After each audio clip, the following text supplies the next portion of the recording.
Hi friends, please subscribe to Amravati Media and press the bell icon for more latest updates.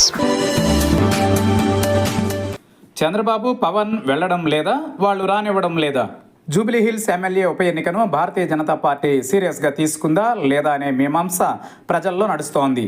కేవలం తెలంగాణలో నగరంలో తమ బలం పెంచుకోవడానికి, బలం పెరిగినట్టుగా ప్రచారం చేసుకోవడానికి మాత్రమే ఈ ఎన్నికను ఒక సాధనంగా వాడుకుంటున్నదా, లేదా నిజంగానే జూబ్లీహిల్స్లో గెలవగలం అని భావిస్తున్నదా బోధపడడం లేదు.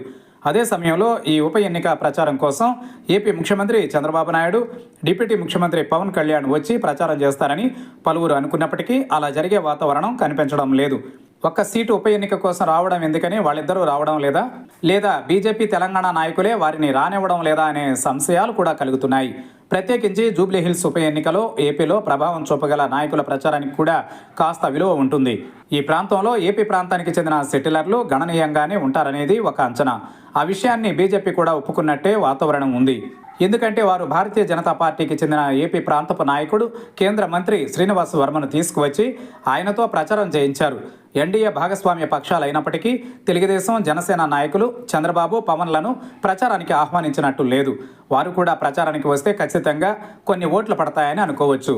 అయితే ఇప్పుడు ఇలా ప్రచారానికి వస్తే గనుక ఈసారి సాధారణ ఎన్నికలు వచ్చినప్పుడు తెలంగాణలో ఎమ్మెల్యే సీట్లలో వాటా కావాలని ఆ పార్టీలు పట్టుబడతాయని తెలంగాణ బీజేపీ ఆలోచిస్తున్నట్టు అనుకోవాలి.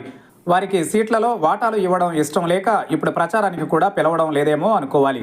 లేదా ఒక్క సీటు కోసం, ఎటు గెలిచే అవకాశం లేని సీటు కోసం తాము ప్రచారానికి వెళ్ళి పరువు పోగొట్టుకోవడం ఎందుకని ఆ నాయకులు మిన్నకుండిపోవాలి. ఈ రెండింటిలో మొదటి సంభావ్యతకే అవకాశాలు ఎక్కువగా కనిపిస్తున్నాయి.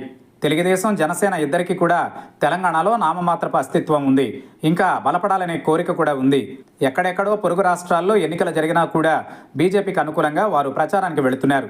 అలాంటిది తెలంగాణలో వారు ఇన్ఫ్లుయెన్స్ చూపగల జూబ్లీహిల్స్లో ఎన్నిక జరుగుతూ ఉంటే వారు రాకపోవడం, తమ దళాలను కూడా పురమాయించకపోవడం ఆశ్చర్యమే. చూడబోతే ఆ తెలంగాణ బీజేపీనే వారిని దూరం పెట్టినట్టు కనిపిస్తోందని పలువురు అంచనా వేస్తున్నారు.